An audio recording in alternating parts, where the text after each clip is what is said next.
Hello, everybody. Welcome. See people trickling in as you join us today. If you want to drop your title and where you're at in the chat, we'd love to get to know a little bit more about you all.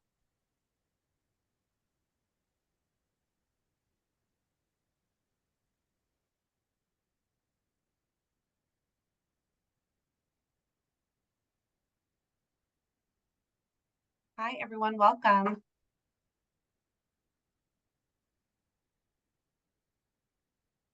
And again, for those of you just joining, we'll wait a couple minutes. Thank you, Ryan. If you could drop where you're from and what you do in the chat, we'd love to see where you're all coming from.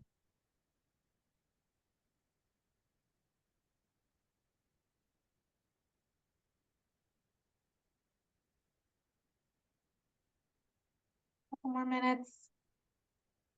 Hi, Kim.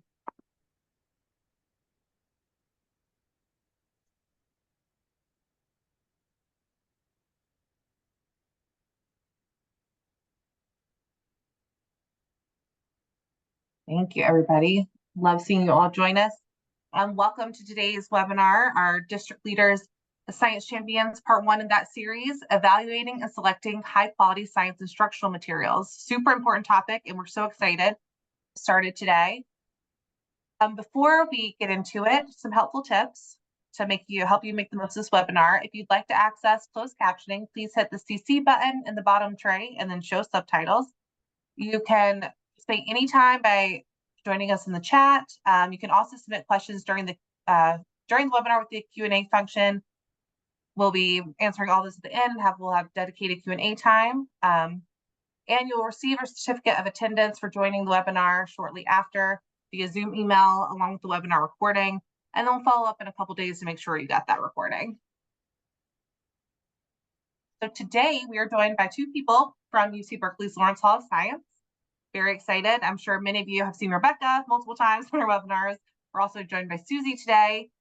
Suzy is Associate Director for the Center for K-12 Science and leads a team that researches and designs science instructional materials for grades K through 8.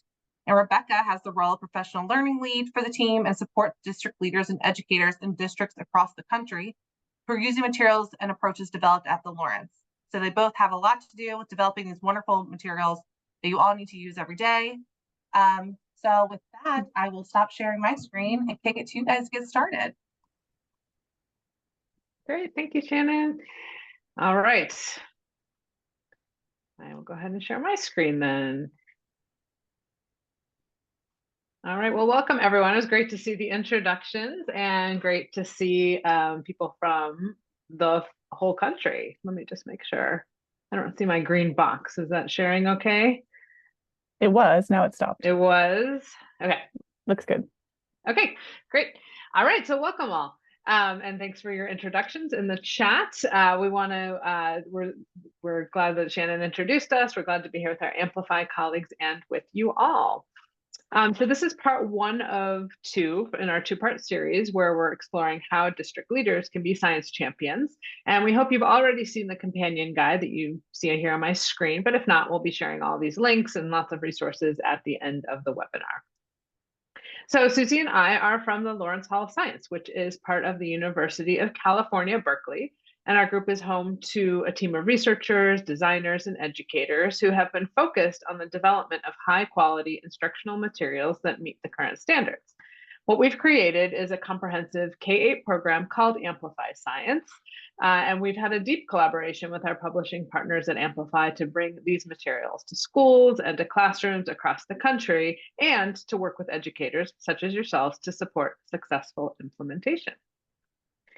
So that's a little bit about who we are. We also have a poll now to launch and to see who we have here in the room.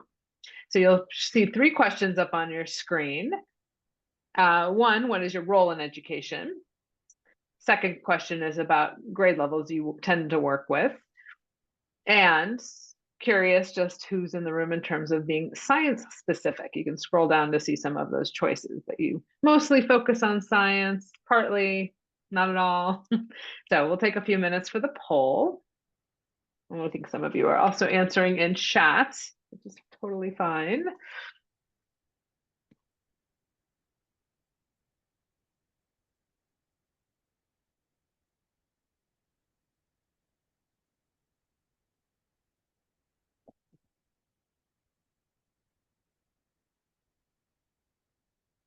All right, just take another moment or two to fill those out.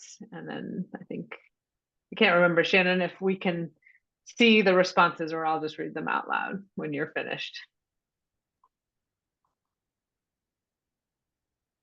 I can't remember either, but I will end the poll whenever you're ready and we'll see what happens. Yeah, go ahead and end it now and we can see who we've got in the room and I'll just read out the responses.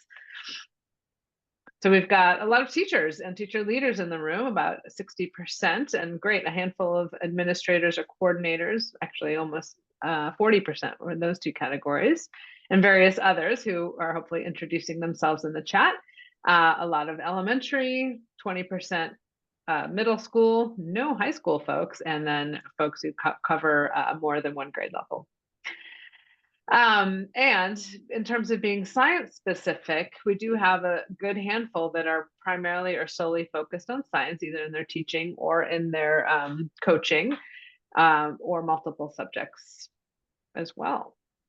And a small percent of you that are not science specific. So I'm sure you will learn a lot today. Well, wonderful. We have a really nice representation here. Okay, so this webinar will be focusing on championing science at the district level, but for all of you who are teachers and teacher leaders, this is really supportive too in your work in working within your district system. So first we'll frame the need for science champions and address some of the background about the focus of our session, which are called high quality instructional materials, or HQIM. And we'll dive into 4 important look-fors for evaluating and selecting HQIM. Then give you all some additional resources that you can think about for next steps. And we will have time for Q&A at the end. So as Shannon already mentioned, she'll be collecting those questions for us. And there's both the chat and the Q&A button. So if you have a question that you want us to answer by the end, make sure to put it in that Q&A part. And keep engaging in the chat as we go. Okay, so we'll jump in. Our first part is the framing and the background, and I want to hear from you all. So we'll step back to consider the big picture, and I'll have you think for a moment and then respond in the chat about why do we teach science? These are this big idea. Reflect on your ideas. Why do we teach science? Why should students learn science in school? And after you've reflected, go ahead and share an idea in the chat. A couple of words, phrases, doesn't have to be a fully formed thought. So I'll give you a few moments for that.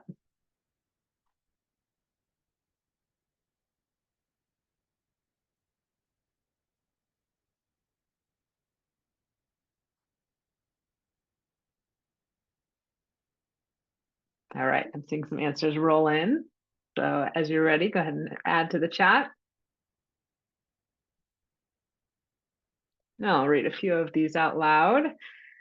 Talking about how science explains the world. Science explains the world. It helps kids learn and think, how the world around them works, scientifically literate citizens making informed decisions as adults. We should capture that as a mantra on our walls. I love science and it rules. Kids need to investigate and explore, learn about phenomena, learn the why and how things happen, making connections to have a deeper understanding. Yeah, so we are in a group of like-minded folks who think science rules. Yeah, when we ask these questions, we get all kinds of answers about engaging kids with the natural world, getting them to be critical thinkers, developing curiosity, appreciation for the world. And we agree that deep science learning experiences, even if we're talking about them in school, they have the power to reach beyond the classroom walls. That these experiences cultivate kids' curiosity, they foster their critical thinking, their creativity. They can build generalizable knowledge about the world and support them on their pathway to both careers and college, but a variety of lifelong endeavors. And so we have this document from the National Academy of Sciences, Engineering, and Medicine, who say scientific thinking and understanding are essential for all people navigating the world, not just for scientists and other STEM professionals. So they agree with us and with you all that science education has a purpose beyond school and even beyond science as a field. But the paper is titled A Call to Action because it goes farther than just defining the need for science education. It really starts to lay out a serious issue we're facing, that science education is not the national priority it needs to be in elementary school through higher education. So I'm sure that many of you are familiar with these statistics, but one measure of this deprioritization issue is seen here, where this graph has data from 2000 and 2018 National Survey of Science and Mathematics. It shows how the average number of minutes per week that are spent on science in K3, which is in the lighter green, and 4-6, which is in the darker green, 4th through 6th grade. And it's important to point out that this is minutes per week, meaning if you look at the 2018 numbers, on average, a 4th through 6th grader is only spending less than 30 minutes some day of the week learning science, and our K through 3rd graders, maybe 20 minutes once a week. And you may also have noticed this in the graphs as well, that this is not improving. The number of minutes in science is declining and is not, and we've heard from anecdotally from people that it's being eroded away in other ways, even since then. A couple other measures to flash up for you are access to science courses, where in that same report, the National Survey, they talk about how courses such as AP courses, which often offer the higher level courses, or certain course types like engineering and physics, are only offered in a certain % of high schools across the country. And the schools that tend to have these types of courses are the larger ones in suburban areas or more affluent areas. And so it means that students in our rural, urban, and less resource systems are the ones who don't have access to these opportunities. And then in terms of achievement scores, we can look to the scores from the last 10 years of NAEP, the National Assessment for Education Progress, with a sample of students from 4th, 8th, and 12th grade students. And overall, these show either slightly lower or not much change over the last 10 years.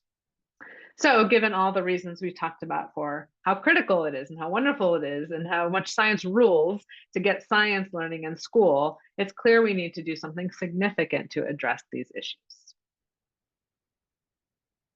And so how can we work towards more and better science in schools, which we all passionately believe in?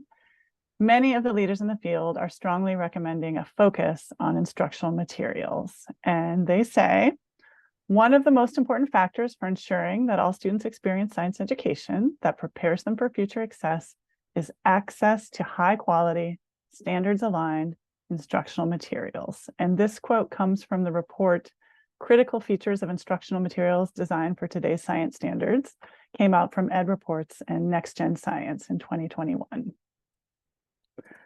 So let's take a moment to take a closer look at what we mean by HQIM. So this is across all subject areas, whether it be math, language arts, social studies, or others.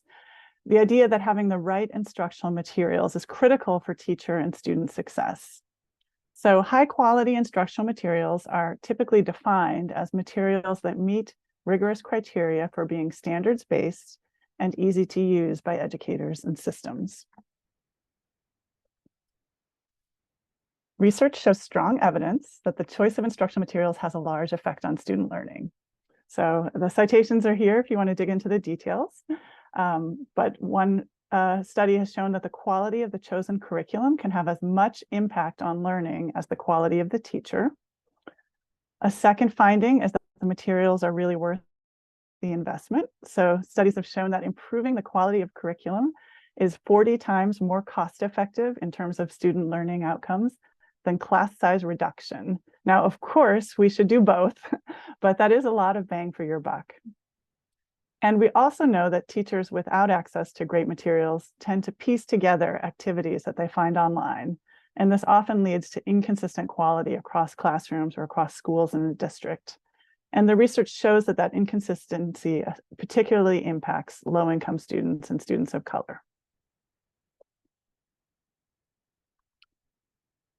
In a little more information from a recent report from RAND about how states are creating conditions for use of high quality instructional materials in K-12 classrooms, they say this, they make this point.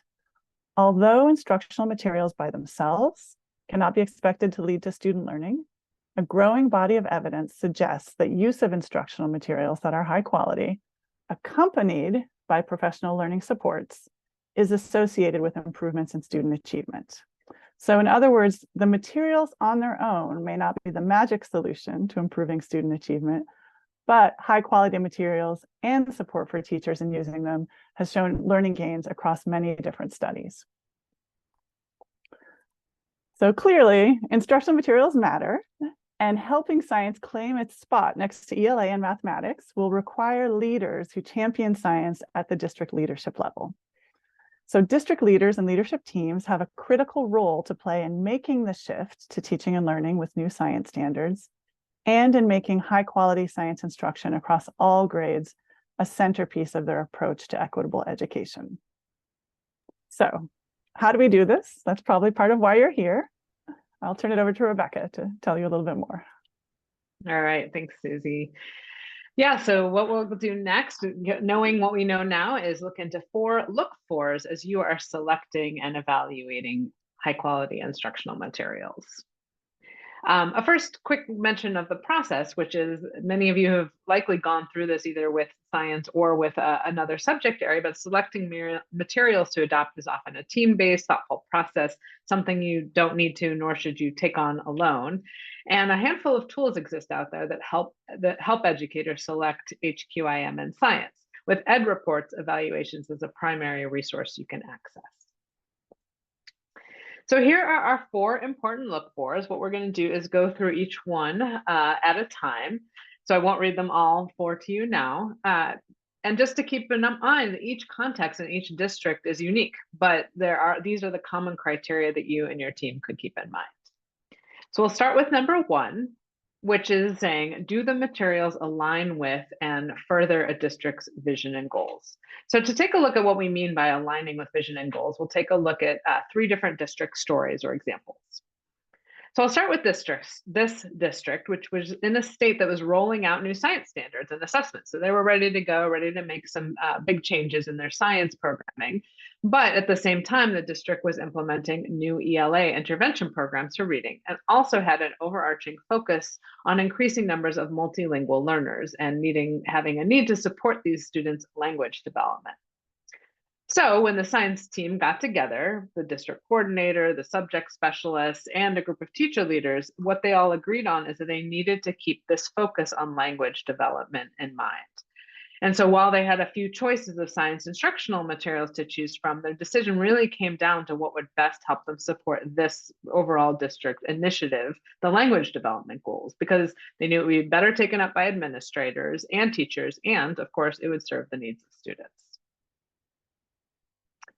So here's a second example.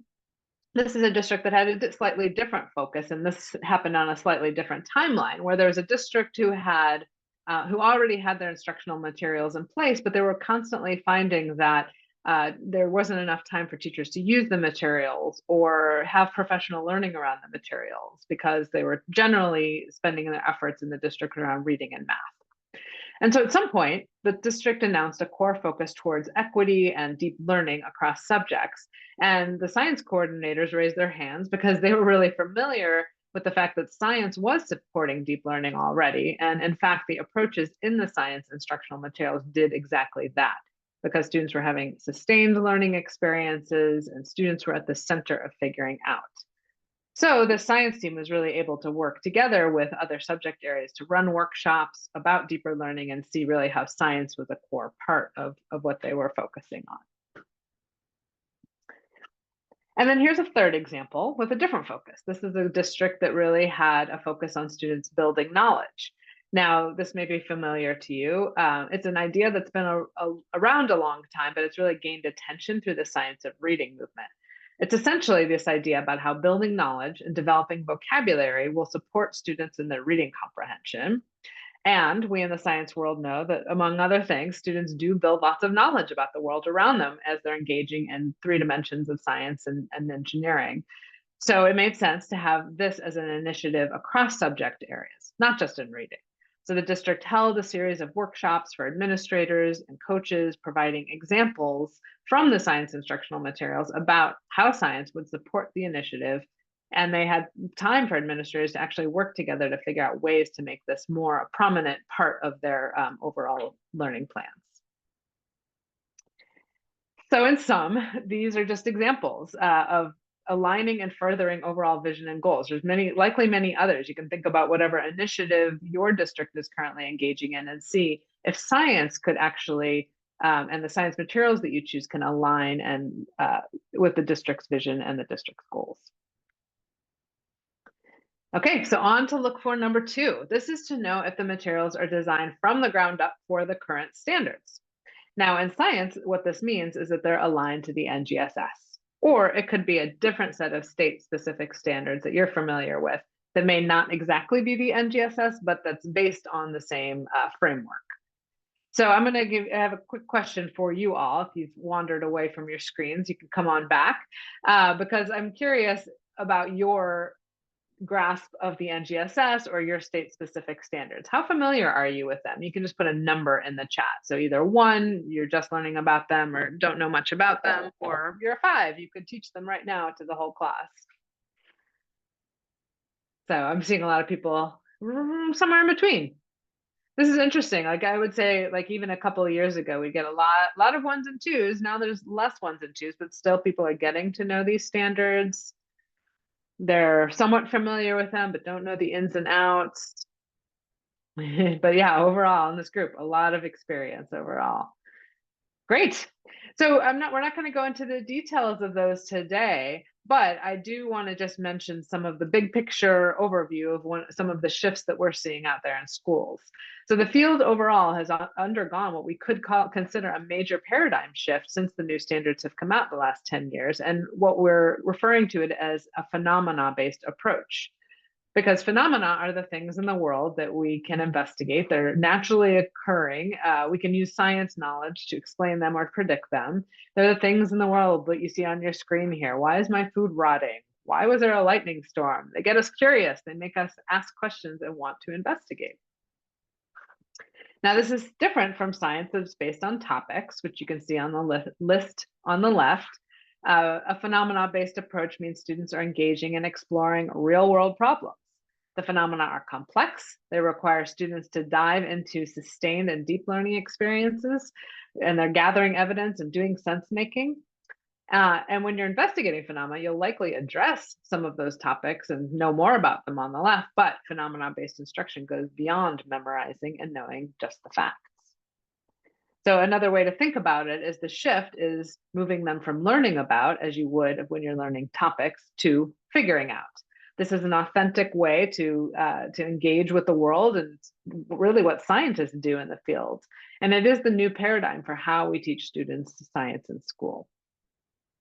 And I'll come back to this graphic after some of those of you who are 4s and 5s. This is super familiar to you, but after we look at it, we'll look at an example of science instruction and how it shows how NGSS is meeting, or how the science instruction meets the 3-dimensional teaching and learning, which you can see on your screen here.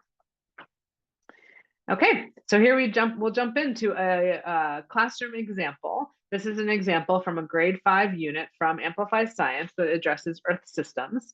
And what happens in the unit is we start by addressing the phenomena. And you can see on your screen, this is Ferris Island. And on one side, East Ferris, it's having a water shortage, while West Ferris is not. And it turns out this is actually a pretty complex phenomena that involves, or problem that involves understanding a lot of science ideas.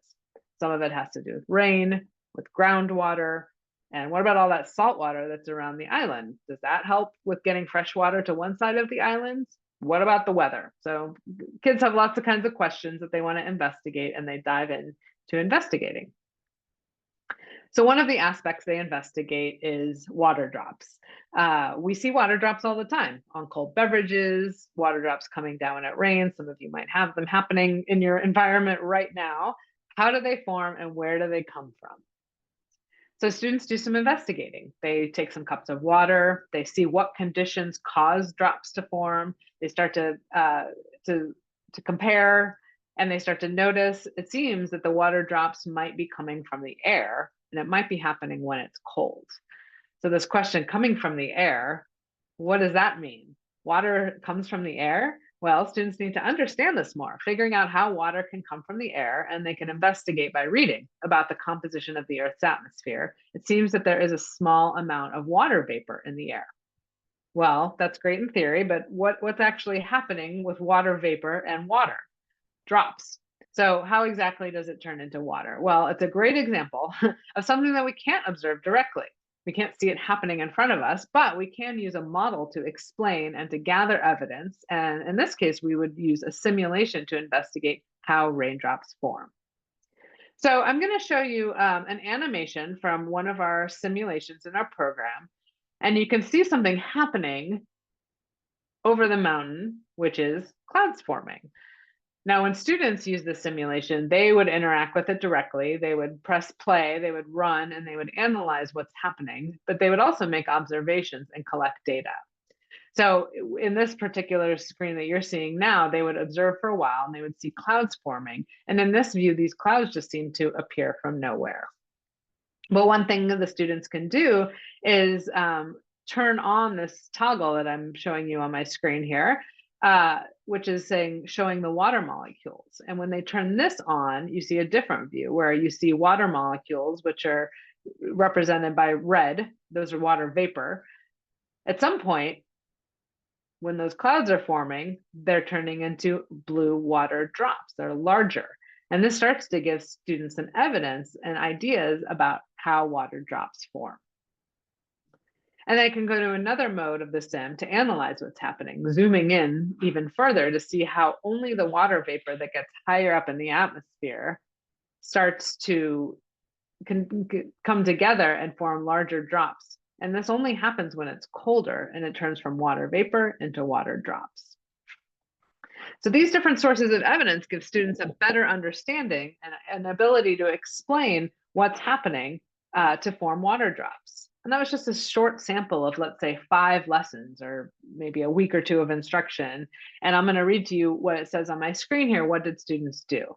It says that students use digital model and books, and as well as hands-on investigations to obtain information and analyze data to figure out a bunch of science ideas. They figured out that water vapor condenses when it moves higher, where the atmosphere is colder. They figured out that clouds we see in the sky are not created from nothing, but are the result of water molecules coming together. And we've color-coded the statement here so you can see behind the scenes how the 3 dimensions of NGSS are intertwined, where students are engaging in science practices, which are in blue, and they're applying big ideas about energy and matter, which is shown here in green, to figure out what's in orange, those core ideas in science. And so in sum, with the new standard, students are really expected to figure out phenomena like a scientist using all 3 dimensions. In this new paradigm, students are not just expected to learn about science topics, but really they're supposed to learn through investigating complex and meaningful phenomena and are weaving together all 3 dimensions to do so. So this is something that's really hard for teachers to design on their own. So again, we'll keep coming back to this idea as something that you should be looking for in your instructional materials. All right, so with that, I will pass it back to Suzy. Thank you, Rebecca. So Rebecca talked about 2 look-fors, if you can remember what they were. Number 1 was materials that align with your district's vision and goals. Number 2 was designed from the ground up for the standards. And here is the 3rd look-for. Are the materials research-based and proven effective? So research-based materials should reflect the latest knowledge about how students learn. And how do you know if your materials or materials that you're looking at are research-based? One way can be the reputation of the materials designers. So do they have a history of and a reputation for quality work? A second way is if you can find out if the publisher, the designers have partnered with classroom educators and districts to inform their design process. So are the materials really classroom tested? And then finally, you can look for or ask for evidence of incorporating best practices that you know represent the current state of education, so that you would expect to see in your materials. And in addition to being research-based in their development, you can also look for evidence of effectiveness. And this can come in a variety of forms, but one of the best forms is, and you've probably heard of what's called a gold standard study. And that's where teachers are randomly assigned to use different materials, and then the outcomes are compared. So it's a randomized controlled study. And WestEd has conducted 2 gold standard studies of Amplify science materials, one in 1st grade and one in 7th grade. And in both of these studies, teachers were randomly assigned to use either their business as usual science materials or the Amplify science instructional materials. And then the outcomes were evaluated based on an NGSS assessment designed by the researchers. So you can dig into the reports if you're interested in the details, but in both studies, the students in the classrooms using Amplify Science instructional materials significantly outperformed the students in comparison classrooms. So where possible, that's something to look for, evidence that the instructional materials do have a positive effect on students compared to other options. And the fourth and last to look for is this one. Will these materials be highly usable and supportive of teachers and science leaders? And this one I'd like to turn back to you as teachers, as science leaders. In your experience, how would you define usable and supportive? So please put some ideas in the chat and we'll give you just a couple of minutes to do that.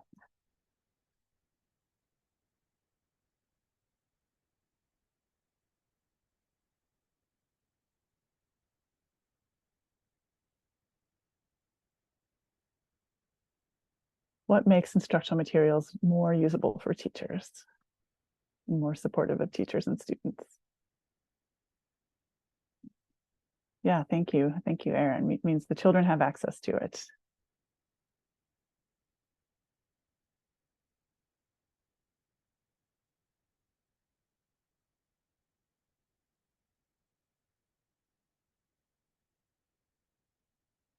Really nice point. Supporting collaboration, having teachers share their experience. Modifiable, easy to differentiate. Online access, this is a great list. Provided, yes, that really helps. The most usable materials are the ones you actually have. Yeah, lab settings, student friendly. These are great, great ideas. Thank you. All right, well, let's go ahead. So those were all fabulous definitions of what it means to be usable and supportive. And I think they align with what you see from Ed reports. Usability is one of their 3 gateways in their review process for instructional materials quality. And this is how they define it. Materials support teachers to fully utilize the curriculum, understand the skills and learning of their students, and support a range of learners. So that's one of their 3 sort of sets of criteria that they use to evaluate materials. And their review criteria are available on their website, so you can see more details about that, how they interpret this. So I'll show you these 4 look-fors again one more time. Number 1, do the materials align with and further your overall vision and goals? Number 2, are the materials designed from the ground up for the current standards, not retrofitted? Number 3, are the materials research-based and proven effective? And number 4, will these materials be found highly usable and supportive of your teachers, your science leaders, and of course, your students? So with that, I'll hand it back over to Rebecca to share some ideas about what you might take away from this presentation. Great, thanks, Suzy. So I'm going to talk about what happens next. Now that you've got these ideas, just to keep in mind, we'll zoom back out to the championing science idea theme, and to remind you all that it is a journey, that different organizations and different advice you get from across the field, as pictured in these various graphics, will remind you that seeing a shift to having more science, better science teaching and learning in your schools is a long process. And each of you is likely in your own place in championing science, and choosing materials can be a cornerstone of these efforts, adoption and implementation. And some of you may be at early stages of exploring, or maybe you're later in your journey and you're bringing more people on board. But 2 things we know about this journey. One is that it's definitely a team-based approach. In other words, you're not doing this alone. And the second thing to know is that this investment in time and resources is worth it in terms of student learning and teacher satisfaction. It's truly an investment. And now our second webinar in this series will be more about this process, the team-based approach and setting up the conditions for success. So as we come to a close, we'll share a few resources for you to support your journey. One of these, and Suzy's going to add some links to the chat as we go. One of these is a resource from West Ed, and it's called Developing District Plans for NGSS Implementation. And it is specific to science and does really look at some concrete steps district teams can take. Another one is from Rivet Education, and they have some really great resources overall, and they're a group that supports districts in adopting, evaluating, and sustaining HQIM across subject areas, and not just in science. And so we encourage you to check out their blog series and webinars related to this topic, as well as just their overall website. And the third resource is, we've been mentioning EdReports quite a bit in this webinar, because they are really they have comprehensive guidelines to help educators find and use high quality instructional materials. And so one that I'm showcasing here is something called Selecting for Quality, 6 Key Adoption Steps. And so we'll put that link in the chat as well, and that'll get you to all of EdReport's resources. Okay, so we hope you check out those resources and that you have really good luck with what you're working on in terms of being a science champion. That wraps up our webinar for today. We hope you can join again on December 5th, where 2 of our colleagues are going to be following up with part 2 in this series.